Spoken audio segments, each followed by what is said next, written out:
This is Chris Heinonen from Secrets of Home Theater and High Fidelity with a video review supplement for the OPPO BDP-83 Blu-ray disc player. On the front panel, OPPO has gone with a very clean look with just a power button, open and close button, playback controls, and a USB port that has a port cover over it to hide it. Here we see the back panel of the OPPO with gold-plated multi-channel and stereo audio connections, Toslink and coaxial digital connections, composite and component video connections, and an HDMI 1.3a compliant connection. Finally, we see the Ethernet port that enables BD Live support and Internet firmware updates. The first time you power up the OPPO player, you'll be put into an initial wizard to set up the player correctly for your display and AV receiver. First, you'll select the type of connection you are using for video, either HDMI or component video. Next, you will choose the resolution that you want the player to output at. Source Direct would output at whatever the source is, so 480i for DVD, 24p for most Blu-ray content. I chose 1080p as that matches my display. It'll go blank and then ask you to verify that that resolution is actually correct. Next, you will choose the type of display you have. I chose 16:9 wide auto as I want my 4:3 content to be boxed on the side instead of stretched out for the screen. Next, you will select the type of audio support you want. You should only choose advanced if you have a new receiver or processor that supports the new audio codecs like Dolby True HD and a bitstream format. And with that, the initial player configuration is now complete. Now to look at the menu system of the OPPO player.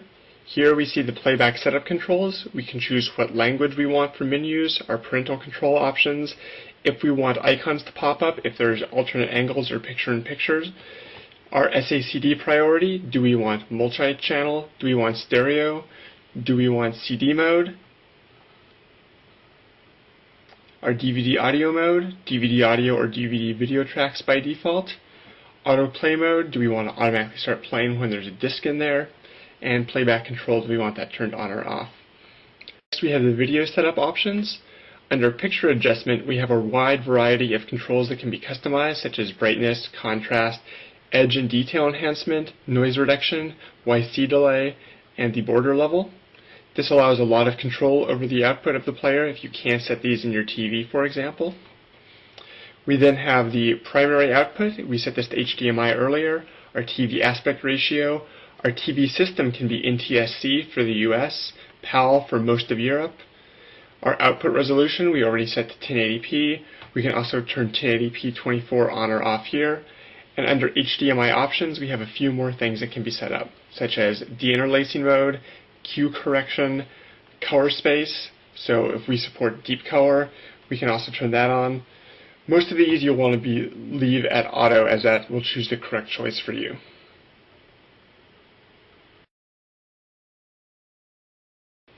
Finally, the OPPO player has a screensaver that can be turned on if you don't want to leave a static image up on the screen when a movie is paused, for example.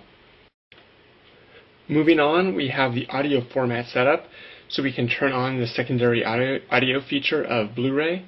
Then under HDMI audio, we can specify if we want lossless PCM or bit streams to be sent. For SACD, we can send either PCM decoded in the OPPO or DSD if you have a receiver that will take a straight DSD signal. For the coaxial optical output, we can set if we want a bit stream or if we want the OPPO to decode that to LPCM. And then finally, we can set the rate limit for LPCM, as many receivers or processors have a limit on what rate they will accept. Next, under audio processing, we can configure our speaker setup, mostly for people using analog outs, so speaker size, distance, and trim can be set on the individual channels themselves.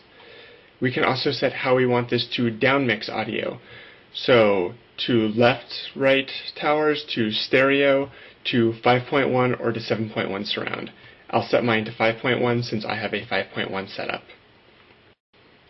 We can also have the OPPO player apply Dolby Pro Logic 2 to the output, and we can enable dynamic range control, which can be specified on the Blu-ray disc.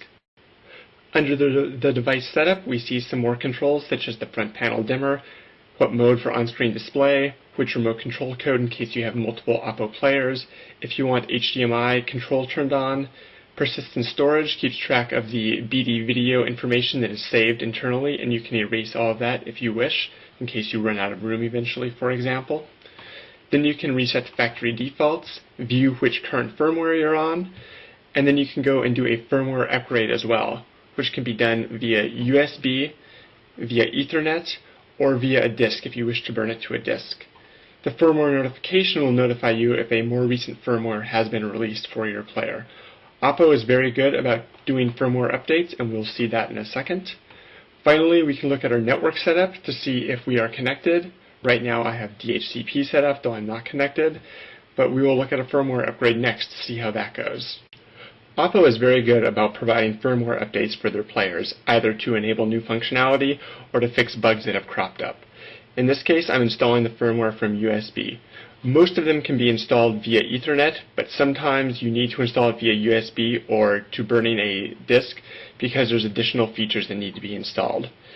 So here the player has detected the updated files on the USB drive I have inserted, and it's now copying those over to update the main firmware.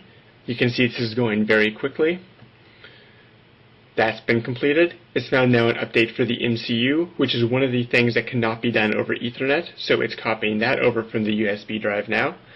This goes much quicker from USB than from a disk, I believe, so I would recommend doing it that way, as you also don't have to burn a disk you will never use again. So it's already installed that MCU firmware. It's now verifying it to make sure it's okay. It's made sure that's fine. The screen went blank for a second as it installed it. And it's found an update for the BD loader as well.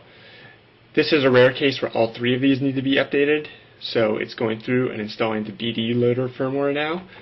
This will take a little bit longer than the other, not long at all really. And once this is completed, it's going to go ahead and restart the player for us.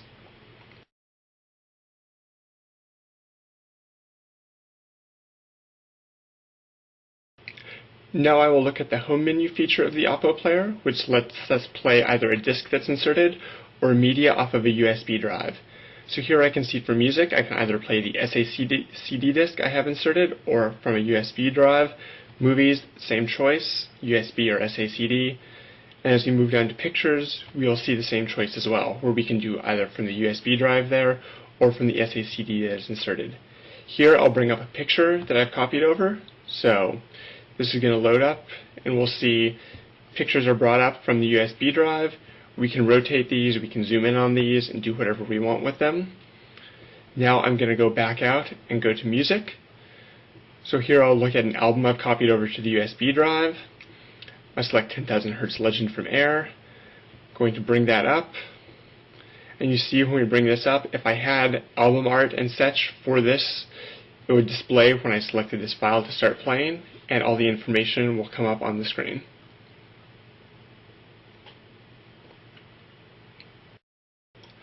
Finally, we're going to take a look at the on-screen displays for the OPPO while we're playing back a disc. In this case, I'm watching Ratatouille from Pixar. So here I can hit the display button. It's going to pop up what codec is being used, what audio track is playing, if subtitles are turned on, the bit rate, the current title and chapter, and the current position and time remaining on this track. If I hit the pop-up menu, I see the in-movie menu for Ratatouille. The OPPO is a very quick player and responds to commands much quicker than any other standalone Blu-ray player I ever viewed. I can also finally change the resolution setting while I am watching the movie as well. As the OPPO is BD Live compliant, it gives you access to all of the extras on BD Live discs.